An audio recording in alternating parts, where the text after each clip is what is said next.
Imparcial diário, olha o Globo, Jornal do Povo descobriu outro roubo. E os meninos que vendem derreçam a cantar. Conhece essa música da Marrom, Alcione? Né? Pois é, todo mundo canta sua terra. Nós estamos aqui num clima bem legal, final de ano, a cidade toda enfeitada, muitas luzes. E a gente lembrando de Terra Linda é o Maranhão. É uma canção que Alcione tão bem interpretou com a sua bela voz. Eu sou a professora Cacau Sotero. Não é uma aula de canto, é uma aula de língua portuguesa. Eu e a minha amiga Alana trazendo para vocês uma aula bem legal. Nós vamos falar de notícia. Por isso que eu comecei cantando, né? Olha o Globo. Globo é o nome de quê? De um jornal que está presente aí na canção da Marrom.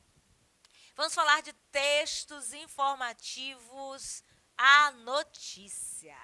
Que notícia você recebeu hoje bem interessante? Ultimamente nós temos visto tantas notícias tristes, né? Pessoas desempregadas, pessoas que perderam suas casas aí naquele ciclone, né? Lá no parte lá da Bahia. Que triste. Notícia. Então, existem notícias boas, existem notícias ruins. Eu tenho uma notícia boa para você. O ano de 2021 vai terminar e o ano de 2022 será um ano de muita prosperidade, de muita alegria, de muitas compensações e, claro, de restituições. É uma notícia boa, hein? Quem me falou? Papai do céu. E ele que tem coisa boa para nós. Vamos falar de tipos textuais. Vamos falar dos textos informativos e, claro, das notícias. E pedindo para vocês ficarem atentos, porque tem muitas notícias que não são verdadeiras, tá bom? Bom, tipos e gêneros textuais são assuntos que sempre nós comentamos nas nossas aulas de língua portuguesa. Aqui no programa Fica em Casa Aprendendo, na TV Educação. E eu não posso deixar de lembrá-los que você pode assistir as nossas aulas também na plataforma Gonçalves Dias. Ok? Tipos e gêneros textuais não são a mesma coisa, mas estão interligados, tá bom? Os tipos textuais, também chamado de tipologias, de estilos textuais, são classificações recebidas de um texto de acordo com as suas regras gramaticais, dependendo de suas características. Então, um tipo textual é um estilo padrão, é um tipo padrão, tá bom? A tipologia textual é analisada a partir dessa estrutura, observando a sua finalidade. Então, eu posso escrever um texto para expor uma ideia, eu posso escrever um texto para persuadir alguém, aí vai mudando o tipo do texto. Tá certo? Então, um texto pode contar uma história, pode descrever um fato, pode argumentar sobre um ponto de vista, eu estou certa, você está errado, ou eu estou errado, você está certa, explicar ou informar sobre algum acontecimento. Então, de acordo com isso, os tipos textuais podem ser o tipo narrativo. Eu posso contar para vocês alguma coisa, eu posso dizer para vocês como é esse estúdio, qual o tamanho dele, quantos metros quadrados ele tem, aí eu seria um texto descritivo. Eu posso apresentar para vocês umas ideias minhas, e falar aqui da minha vida, gente, vocês não sabem, eu estou pensando em fazer isso, tal. Eu posso expor.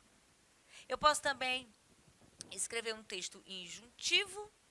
Eu posso escrever um texto argumentativo, que você sabe muito bem o que é, e ainda você pode ir ao médico, ao nutrólogo, ao nutricionista, a um biomédico, a um esteticista, a uma biomédica esteta maravilhosa, e lá ela vai fazer uma prescrição para você fazer uma harmonização, para você ficar lindo, linda e maravilhosa. Então, de acordo com os exemplos aqui, nós vamos fazendo as adequações dos textos, tá certo? Então, os tipos de textos, como eu já disse, são chamados de tipologias, são as classificações que eles recebem de acordo com a sua estrutura. Bem? E, claro, é analisado de acordo com a sua finalidade. Como eu falei anteriormente, posso contar, posso persuadir, posso argumentar, posso descrever, certo? E por aí vai. Agora, o conceito. Quando nós falamos de tipologia ou de gênero textual, conceituar é algo mais técnico.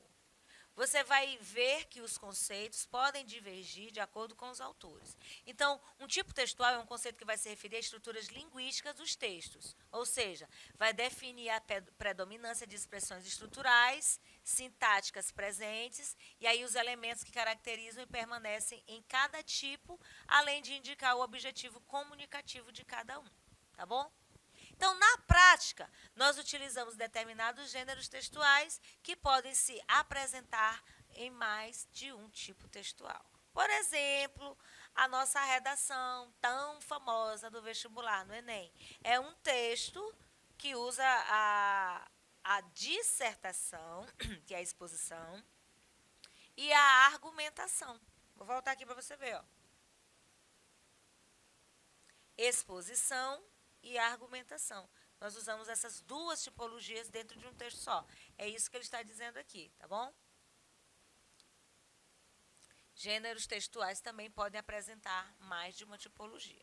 E agora o gênero, gente, é a categorização do texto dentro da tipologia, tá? Um tipo textual expositivo, ele é caracterizado por apresentar saberes consensuais de diferentes áreas. Onde que nós vemos os textos expositivos? No seu livro didático, aula de biologia, tem textos expositivos, aula de geografia, tem textos expositivos, aula de língua portuguesa também. Sem inserir nenhuma problematização, não tem argumento, tem lá só a exposição de conceitos. Nós vemos isso muito em textos de geografia, por exemplo, geografia física, aula sobre. Deixa eu ver se eu lembro alguma coisa de geografia. Geopolítica já entra mais para a questão da argumentação, tá? Mas aquelas questões de movimentos da Terra, rotação, translação, revolução, a gente estuda aí, a gente tem um texto expositivo. Ele vai dizer o que é a rotação. É o movimento que a Terra faz em torno do seu eixo. O que é a translação? É o movimento que a Terra faz em torno do Sol. O que é a revolução? É o movimento que a Terra faz em torno de si mesma, em torno do Sol ao mesmo tempo, né? Aí vai nomenclaturar, vai exemplificar, sem haver problematização, sem haver aquele texto que vai te fazer analisar algumas coisas. Por exemplo, aulas de sociologia com Rafael. Rafael traz problematização nas suas aulas tranquilamente. Então, ele vai usar textos diferentes do expositivo. Ora ele vai expor, mas ora ele vai problematizar, ele vai argumentar. Porque a sociologia vai trabalhar com isso, a filosofia também, tá bom? Entenderam, né? Dessa forma, esse tipo de texto expositivo, vai apresentar conhecimento de mundo, organizado numa estrutura lógica, que vai contribuir para a compreensão do leitor. Então, quando você lê um texto expositivo, você tem ideias, você tem conceitos que não tem problematização, eu não vou precisar contextualizar. Um exemplo clássico, aulas de literatura. A gente trabalha o contexto histórico, a gente problematiza, a gente compara, aí eu não tenho só um texto expositivo, tá bom? Característica dos textos expositivos. Ele pode se organizar de diferentes formas, tá bom? Eu tenho o modo dedutivo, a generalização e a especificação, que aí parte de um saber abrangente para apresentar saberes específicos. Então, por exemplo, a aula de sociologia, o Rafael trabalha o dedutivo, ele generaliza e ele especifica. O André também faz isso na filosofia, tá bom? Nas aulas de história. Então, o texto expositivo, ele traz o todo, ele generaliza e depois ele especifica. Ele tem regras, ele tem exceções, tá certo? Então, um texto expositivo é basicamente isso aí. Esse método indutivo, ele vai induzir alguma coisa, né? Aqui está dizendo, o dedutivo eu vou deduzir. Certo? Eu vou deduzir alguma coisa, eu vou inferir de acordo com as pistas que eu vou ter. Agora, no método indutivo, é diferente.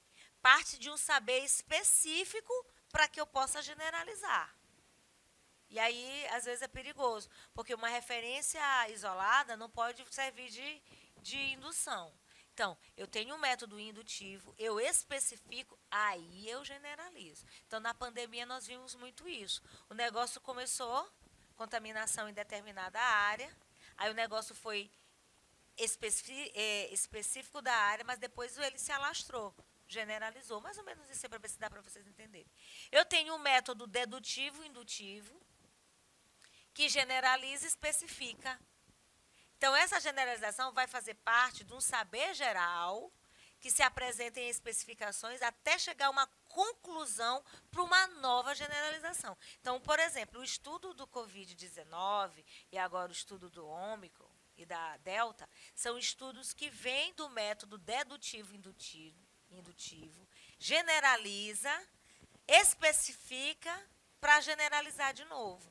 Então, gente, quando começou-se a falar de Covid-19, lá no início de 2020, trabalhou-se muito isso. O dedutivo, o indutivo, o generalizar, o especificar. Por quê? Porque era algo novo, onde os conhecimentos não eram suficientes para chegar a um denominador comum acerca desse assunto. Agora, a notícia. A notícia é um gênero textual jornalístico. Tá certo? Não é literário, não tem subjetividade, não tem linguagem figurada, tá certo? Ele está presente no nosso dia a dia e é encontrado principalmente nos meios de comunicação. Hoje em dia, as notícias estão também inseridas nas redes sociais. Nós usamos os nossos smartphones, temos redes sociais e uma das mais populares, eu diria uma das mais importantes atualmente, é o WhatsApp, que tem sido um meio de compartilhamento aceleradíssimo de notícias, inclusive notícias falsas. Isso é muito complicado. Então, tomem cuidado, nós estamos ainda vivendo momentos difíceis e essas notícias falsas têm complicado o entendimento de muitas pessoas, tá bom? As notícias, elas possuem um teor informativo. A notícia vem para informar. E também, no caso das notícias falsas, elas vêm causar confusão e desinformação. Eles podem ser textos descritivos, narrativos ao mesmo tempo. Ou seja, a pessoa. Vamos para um exemplo na rádio, Rádio Timbira. A gente tem programas informativos, onde o locutor traz, né, o jornalista traz informações que ele precisa contar e ele também precisa dizer como é, narrar os fatos fazendo descrições, dizendo como o assalto aconteceu, lugar tal, o político tal estava na Assembleia, estava na Câmara, ele fez assim, ele se pronunciou, aí eles vão contando.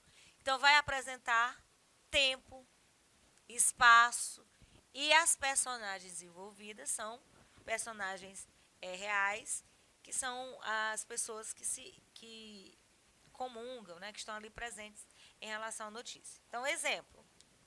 Lembram quando a primeira enfermeira tomou a vacina no Brasil? Virou notícia. Disseram como ela era, o que ela fazia, ela era enfermeira, quanto tempo ela trabalhava naquele hospital, que ele foi em São Paulo. Uma notícia que se espalhou, que trouxe muita esperança para muita gente. Em contrapartida, havia notícias negacionistas trazendo confusão para a cabeça das pessoas. Então, gente, quando nós temos notícias que são baseadas em fatos, ou seja, na verdade, as notícias falsas elas vêm confundir. Elas trazem um pedacinho da verdade, que o pedaço da verdade não é verdade, e aí trazem confusão nesse meio. Então, notícia elas têm teor informativo, tá bom? Quais são as principais características desse gênero textual notícia? Eles são descritivos ou também, e também, né? Quando eu digo ou, porque ele pode ser só descritivo. Por que eu digo e? Ele pode ser descritivo e narrativo. Então, eles podem ser descritivos e narrativos, ou ainda só descritivos ou só narrativos. Eles são textos relativamente curtos, eles são objetivos, eles têm função só de trazer um fato e apresentar para a sociedade. A notícia é veiculada em meios de comunicação, rádios, telejornais, jornais, revistas e, claro, redes sociais também. Vão compartilhando aí também nas mídias, no WhatsApp. A linguagem é formal, não tem gírias, não tem estrangeirismos, a não ser que a palavra precise ser usada, tem que ter aço, aquela questão toda. A linguagem tem que ser a mais clara e objetiva possível, tá bom? Então, características, textos descritivos e ou narrativos, textos relativamente curtos, a notícia tem que ser bem objetiva, senão a pessoa nem lê.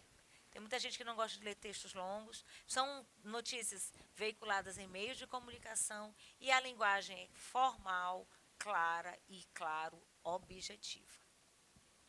Toda notícia tem que ter um título principal e um auxiliar. Lembra quando os apresentadores de telejornal começam? Eles dizem boa noite, aí eles vão soltando as manchetes, os títulos das notícias que serão veiculadas naquele telejornal. Né? Polícia Federal prende fulano de tal. Fulano de tal suspeito de crime tal. Saiu a nova pesquisa. Aí eles vão dando os títulos que serão desenrolados no decorrer. Olha, eu estou usando a palavra desenrolado, mas nesse caso, na notícia não existe termos informais. São textos em terceira pessoa, ou seja, são impessoais, eles não têm nenhuma participação na hora da notícia. O discurso é indireto. Vocês já viram uns apresentadores de telejornal falando o seguinte: fulano de tal se pronunciou, eles dizem assim, abre aspas, aí eles falam, eles estão fazendo o discurso da pessoa, que no caso é o discurso direto. Mas quando eles dizem assim, fulano de tal disse tal coisa, aí eu tenho o discurso indireto. Fatos atuais e cotidianos, tá bom? Como que esse texto se estrutura? Título, lead, nós já vimos isso em outra aula, informações secundárias e detalhes. A linguagem deve ser objetiva, ela tem que ser acessível, ela deve ser impessoal e, claro, atender e representar a realidade dos fatos. Gente, toda notícia tem que contar os fatos, como eles são, tá bom? Quais são as características? Claro, já falei, como ela é narrativa normalmente, ela vai, eu preciso dizer onde é que aconteceu, o espaço. Foi durante a manhã? Foi durante uma noite, uma tarde? O tempo. Quem são os envolvidos? Eu vi, outro dia, eu estava passando o dedo ali na minha rede social, Instagram, e eu vi assim, preso o homem que matou a pauladas a própria mãe. É uma notícia louca. Então, personagens e fatos. Aí se você for ler a notícia que eu não li, que eu achei assim muito mórbida, ela aconteceu num espaço, não sei se foi na casa, se foi em qual cômodo da casa, no tempo, não sei se foi numa manhã, numa noite. Gente, mas que notícia horrorosa. Né? O conteúdo tem que ser sintético, ou seja, tem que ser o mais resumido possível. A notícia deve evitar todo tipo de informação que não seja relevante. Então, aconteceu o crime. Onde? Lugar tal. Quem matou? Suspeito, fulano de tal. Onde aconteceu? Vocês já perceberam também que nos telejornais, ou nos jornais mesmo, eles colocam sempre no futuro do pretérito? O suspeito teria cometido, o suspeito teria feito, teria encontrado. Eles nunca dizem, eles nunca afirmam. Porque não se pode fazer assim, tá? Uma notícia demasiadamente longa pode afastar o leitor. Assim, é relevante apresentar um texto conciso e objetivo. Então, tudo curto. A narração, como eu já disse, é em terceira pessoa. A notícia deve ser contada na voz na terceira pessoa. O autor da notícia ocupa a perspectiva de um observador externo que relata aquilo que vê e ouve, evitando todo tipo de expressão pessoal. Certo? Bom, nós lidamos com a notícia, eu acredito que ficou entendido. Já vimos notícia também em outras aulas, você pode buscar na plataforma Gonçalves Dias. A minha dica é, toda vez que você ler ou ouvir uma notícia, antes de compartilhar, procure saber a veracidade, procure também conhecer a fonte, veja se ela é confiável. E se não for, não replique, não compartilhe notícias falsas. Elas trazem confusão a todos nós, participantes dessa sociedade tão maravilhosa. Tá certo? Bom, Hoje eu falei de notícia, falei das características dessa, desse gênero textual e eu espero que vocês tenham entendido. Eu fico por aqui, hein? Compliquei?